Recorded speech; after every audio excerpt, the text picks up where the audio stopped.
Hello, എൻ്റെ ചാനലിലെ പുതിയൊരു വീഡിയോയിലോട്ട് എല്ലാവർക്കും സ്വാഗതം. ഇന്ന് ഞാൻ നിങ്ങൾക്ക് നമ്മുടെ ചായക്കടയിലൊക്കെ കിട്ടുന്ന പഴംപൊരിയുടെ റെസിപ്പിയാണ് കാണിച്ചു തരാൻ പോകുന്നത്. അപ്പോൾ വീഡിയോയിലോട്ട് കിടക്കുന്നതിന് മുന്നേ ചാനൽ സബ്സ്ക്രൈബ് ചെയ്യാതെ ആരെങ്കിലും കാണുന്നുണ്ടെങ്കിൽ ദയവായി ചാനൽ സബ്സ്ക്രൈബ് ചെയ്തേക്കണേ. അപ്പോൾ അതിനായിട്ട് ഞാൻ ആദ്യം ഒരു 1.5 കപ്പ് മൈദപ്പൊടി എടുക്കുന്നുണ്ട്. അതിലോട്ട് ഒരു 2 ടേബിൾ സ്പൂൺ പഞ്ചസാര കൂടി ചേർക്കുന്നുണ്ട്. ഇനി കളറിനായിട്ട് ഞാനിവിടെ മഞ്ഞൾപ്പൊടിയാണ് ചേർത്ത് കൊടുക്കുന്നത്. നിങ്ങൾക്ക് വേണമെങ്കിൽ ഫുഡ് കളർ ചേർക്കാവുന്നതാണ്. അതിലോട്ട് ഒരു നുള്ളു സോഡാപ്പൊടിയും കൂടി ഇട്ട ശേഷം കുറേശ്ശെ വീതം വെള്ളം ഒഴിച്ച് വേണം ഇത് കുഴയ്ക്കാനായിട്ട്. വെള്ളമെല്ലാം ഒരുമിച്ച് ഒഴിച്ച് കഴിഞ്ഞാൽ ഒരുപാട് അങ്ങ് ലൂസായി പോകും. അപ്പം ഞാനിവിടെ കുറേശ്ശെ വീതം വെള്ളം ഒഴിച്ചിട്ടാണ് ഒന്ന് മിക്സാക്കി എടുക്കുന്നത്.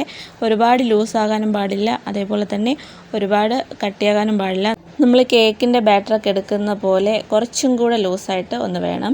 ഇനി ഈ ഒരു സമയത്ത് ഞാൻ ഇതിലോട്ട് ആവശ്യമുള്ള ഉപ്പൊന്ന് ചേർത്ത് നന്നായിട്ട് മിക്സാക്കി എടുക്കുന്നുണ്ട്. അപ്പോൾ ഇതാണ് നമ്മുടെ പഴംപൊരി ഉണ്ടാക്കാനുള്ള ബാറ്ററിൻ്റെ ഒരു കൺസിസ്റ്റൻസി എന്ന് പറയുന്നത്.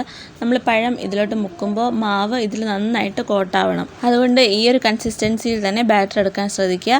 ഞാനിനി ഇതുണ്ടാക്കാനായിട്ട് ഒരു 4 ഏത്തയ്ക്കാപ്പഴം 3ആയിട്ട് കീറിയതാണ് എടുത്തേക്കുന്നത്. ഇത് തിക്നെസ് കുറഞ്ഞിരുന്നു കഴിഞ്ഞാൽ പഴം പെട്ടെന്ന് നമുക്ക് വെന്ത് കിട്ടും. ഇനി ഈ പഴമൊക്കെ ഈ ബാറ്ററിൽ മുക്കിയിട്ട് നമുക്ക് ഒന്ന് പൊരിച്ചെടുക്കാൻ തുടങ്ങാം.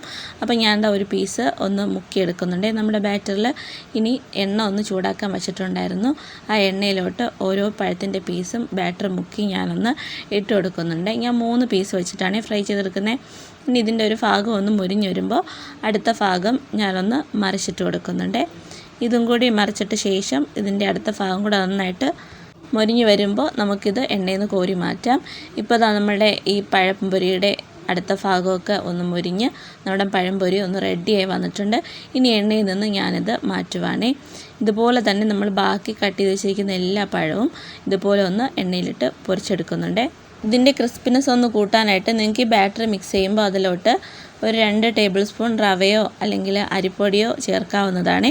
അത് ചേർത്തെടുക്കുമ്പോൾ ഒന്നും കൂടി നമ്മുടെ ഈ ബാറ്ററിന് ഒരു ക്രിസ്പിനെസ് ഒക്കെ കിട്ടും. പിന്നെ അതേപോലെ തന്നെ ഇതൊന്ന് സോഫ്റ്റായി കിട്ടാനും അതുപോലെ തന്നെ ഈ ബാറ്റർ ഒന്ന് വീർത്ത് വരാനും വേണ്ടിയിട്ട് ദോശമാവ് ഒരു 2 ടേബിൾ സ്പൂണൊക്കെ ചിലർ ചേർക്കാറുണ്ട്. അങ്ങനെ ചേർന്നാലും നമ്മുടെ ഈ മീതെ ഇരിക്കുന്ന ആ ഒരു മാവിൻ്റെ കോട്ടിങ് കഴിക്കാൻ നല്ല ടേസ്റ്റും നല്ല മൊരിഞ്ഞും ഇരിക്കും കേട്ടോ. അപ്പോൾ ഏത് രീതിയിൽ വേണമെങ്കിലും നിങ്ങൾക്ക് ഉണ്ടാക്കാം.